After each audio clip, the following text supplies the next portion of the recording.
This happened during my second year of college, and even now, I still can't explain what I heard that night. I lived in a quiet dorm on the far side of campus. My roommate's name was Alina. We weren't best friends or anything, but we got along. We had this routine where she usually showered first at night because her classes ended earlier, and I'd take mine once I got home. One Friday night, I was out late having dinner with my boyfriend, and by the time I got dropped off in front of the dorm, it was a little past 11. The building was quiet. Most people were either out or asleep. I reached our door, unlocked it, and stepped inside. The first thing I heard was the shower, a steady, constant stream of running water. I didn't think anything strange about it at first. I figured Alina was getting ready for bed. Her backpack was on her desk chair, a half-finished iced coffee on the table, and one of her sweaters thrown across her bed. Normal signs she had been there earlier. I set my keys down and kicked off my shoes. I remember calling out through the door, "Hey, don't take too long, I need to shower too." No response. But that wasn't unusual. She usually played music while showering. Except tonight, I didn't hear any. I sat on my bed and scrolled on my phone for a bit, waiting for her to finish. 10 minutes passed, then 15, then 20. The water still ran, just the constant hum of the shower, as if someone was standing perfectly still under it and hadn't moved the entire time. I remember staring at the clock. She'd never taken this long before. At the 30-minute mark, I finally got up and walked over to the bathroom door. I knocked lightly. "Alina, you good?" I knocked again, louder. Still nothing. A small discomfort settled in my stomach. It wasn't fear, just this sense that something wasn't right. People don't shower silently for half an hour. Behind that door, all I heard was water. I knocked a third time, even harder. "Alina, can you answer me?" Nothing. Just silence. A thought crossed my mind. Maybe she lost consciousness. Maybe she slipped. My hand immediately went to the doorknob. It didn't turn. It was locked from the inside. I froze, because that lock wasn't the kind you turned with a key. It had a simple sliding latch. The only way to lock it was from inside the bathroom. I pressed my ear gently to the door. A faint clicking sound came through, like something tapping against the tile. Still, I stepped back and called her phone. She picked up on the second ring. Her voice was too clear. "Where are you?" I asked. "I'm out having dinner with the girls," she said. "We came to that little place near the library." "Why?" "You're sure?" I asked. She gave a short, confused laugh. "Yeah, I'm literally sitting at a table. What's wrong?" "I thought you were showering," I said quietly. "I haven't been in the dorm since 7, she replied. I just stared at the bathroom door, feeling the cold edge of panic rising as that endless stream of water filled the silence. "I'm leaving," I said. "I'll call you back." I hung up without giving her any details. The moment I ended the call, I heard a sharp cry, unmistakably human. I froze. I pressed my ear to the door again. For a few seconds, it honestly sounded like a girl was crying through pain. I backed away immediately. The last thing I did was grab my key, step out of the room, and lock the main door behind me. I walked down the hall and straight to the front desk, where the night security guy was sitting half asleep. I must have looked panicked, because he immediately stood up when he saw me. I told him everything, probably too fast to make sense, but he followed me anyway. I held my breath as he unlocked the door. The first thing we both noticed was the silence. He looked at me confused. "You sure you heard the shower?" I just pointed at the bathroom. He stepped forward, tried the handle, and the door opened instantly. It wasn't locked at all. The light inside was off. The shower curtains were dry. The tiles were dry. He turned to me. "You said it was running." "It was," I whispered. "For half an hour." He checked the shower knob. It wasn't loose or broken. He even turned on the water to test it. Loud. Exactly like what I had heard. He looked at me like he wanted to say something reassuring, but couldn't think of anything. "I'm gonna report this," he finally said. "But there's nothing here right now." After he left, I called Alina back, and she insisted we should stay at her friend's dorm for the night. I packed a small bag and left without even looking at the bathroom again. The next day, maintenance came to check the plumbing. They said the pipes were old, and maybe I mistook some pipe noise for running water. But that didn't make sense. Pipe noise doesn't sound like a shower running continuously for half an hour. Since then, nothing else has happened. Everything has gone back to normal.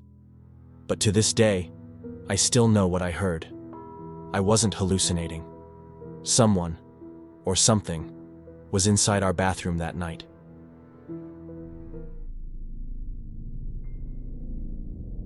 I didn't expect my first semester of college to have any real surprises, and my roommate was kind, exactly the kind of person you hope to get paired with. We kept to ourselves, shared the space without issues. But what happened during the third week of October? That's something I still have trouble talking about without feeling uneasy. That night, I was walking back from the library a little after 10. The hallway lights in our dorm were always dim, almost yellow.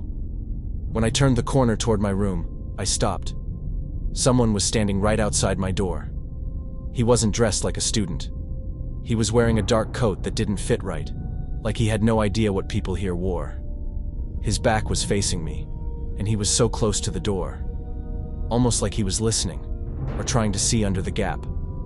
For a second, I thought maybe he was a confused student looking for another room. But when he turned around and saw me, I realized instantly he wasn't confused at all. He stepped back sharply and looked at me with this stiff, startled expression, like I had caught him doing something he shouldn't have been doing. And then, without a single word, he walked quickly down the hall. I didn't say a thing. I didn't even call after him. Something about that moment told me to stay quiet. When he turned the corner and disappeared, I slowly walked to my door, trying to figure out what I should do. I checked the handle, locked, just like I had left it.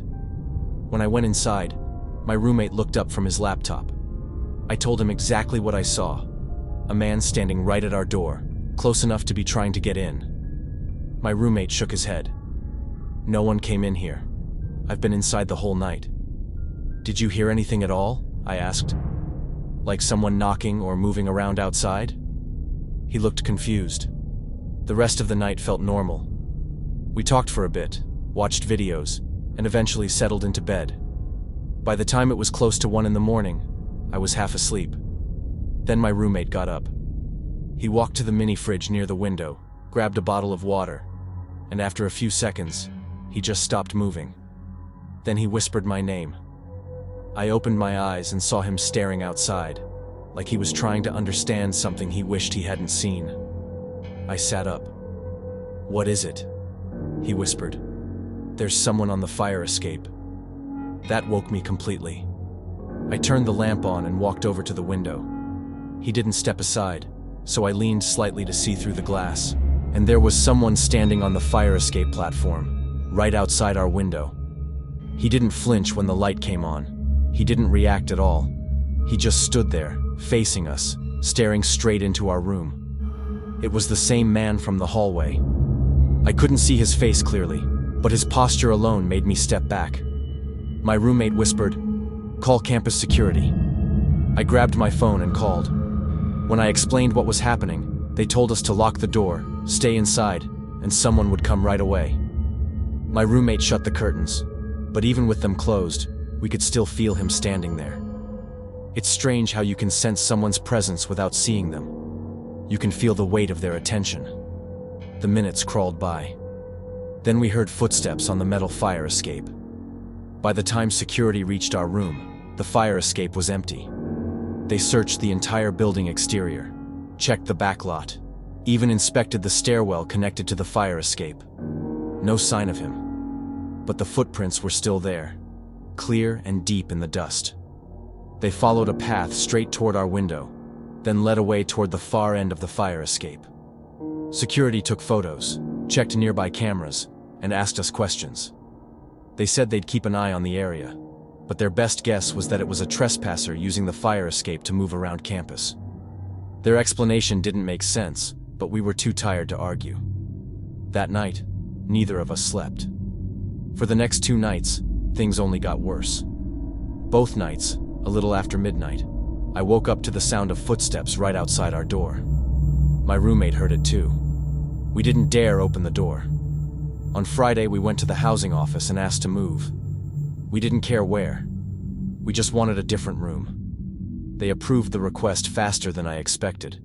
Maybe because we weren't the first ones reporting strange activity in that part of the building. Once we moved to our new room on the opposite wing of the dorm, we slept normally. Weeks passed with nothing unusual, but I still remember that man's face in the hallway, and the way he stood outside our window, like he had been waiting for us to notice him.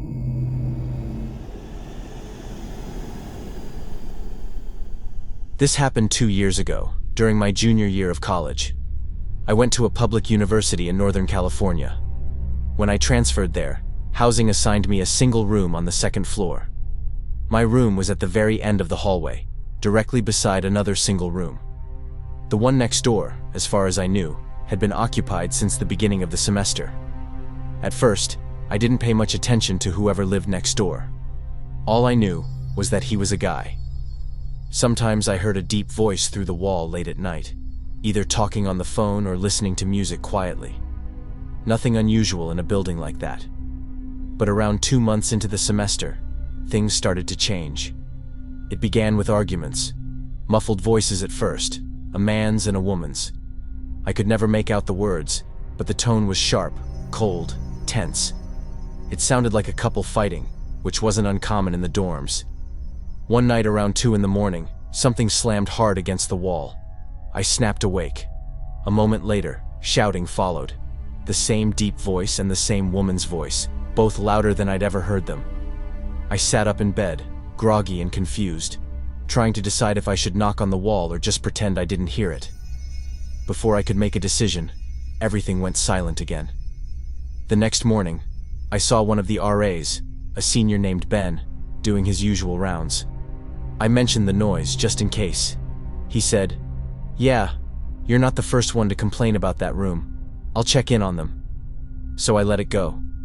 Dorms were noisy. Fights happened.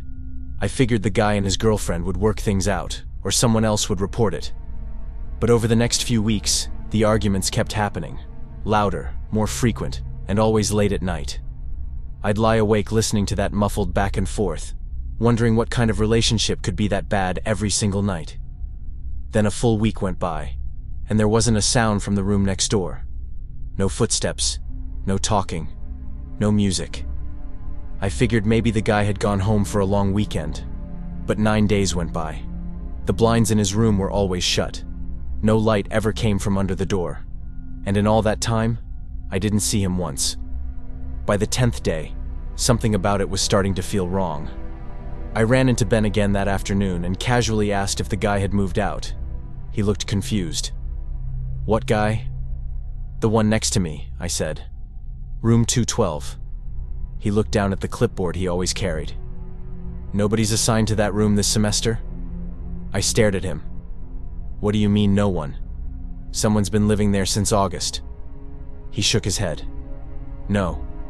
212's been empty all year. It's listed as under maintenance." I just kept staring. "I've heard voices in there.